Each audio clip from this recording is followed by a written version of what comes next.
मंगलवार पूर्वाह्न टाउन हल परिसर में समवाय कार्यालय पक्षर पुरी जिला स्तरीय 72तम निखिल भारत समवाय सप्ताह पालित होता। एथिरे मुख्य अतिथि भाव जोगदे अतिरिक्त जिलापाल प्रशासन शरद चंद्र बेहेरा अर्थनीति सुदृढ़ीकरण में समवायर भूमिका गुरुत्वपूर्ण बोली कहिथिले।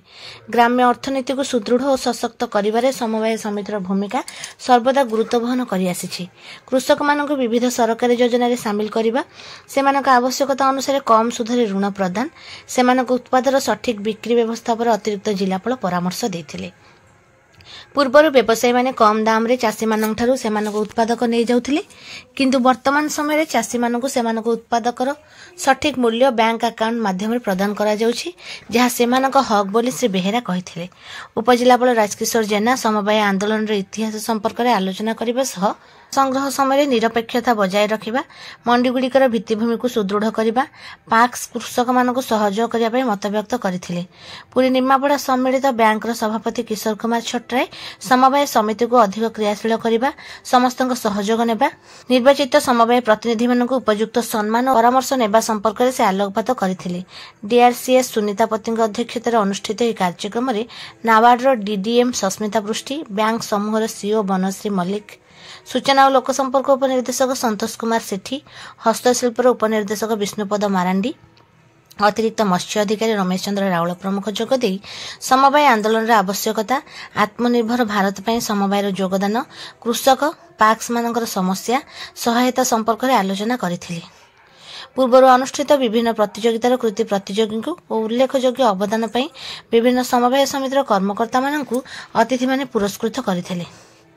प्रारंभ में अतिथि माने महाप्रभु प्रतिमूर्ति माल्यार्पण सह प्रदीप प्रज्वलन करी कार्यक्रम शुभारंभ करथिले। संचालक श्याम प्रकाश सेनापति मंच परिचालना करथिले।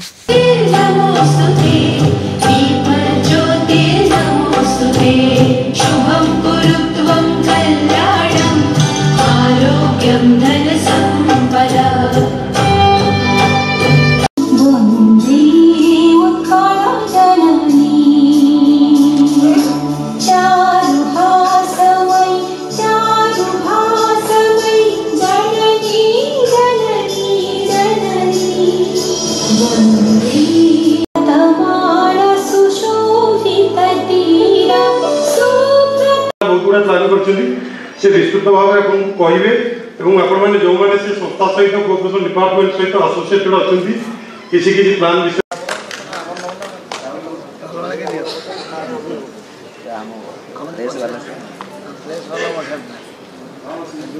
एटा दुई गुण थई परिछि काहेकि ना ए वर्ष होची इंटरनेशनल ईयर ऑफ कोऑपरेटिव जोडा कि हमर वर्ष आरंभ रु डिसेंबर पर्यंत आमे विभिन्न कार्यक्रम मान हाथ को मध्य नेतिलु एवं ए नवेम्बर मासर पहुंचाइबा पई निवेदन करछि।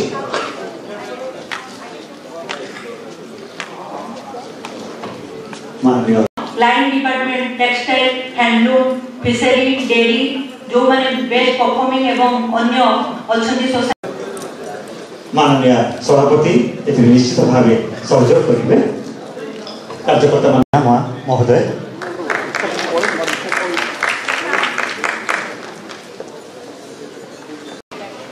जहाँ नियम अनुसार करतु, कारण चाषी भी बारंबार बारंबार दौड़ी दौड़ी हताश हम विभिन्न सरकार योजना भर हिताधिकारी सामिल कर उचित समय से जिनसा भावतु ना। आज समय बहुत बदली सरकार प्रचेषा आज देख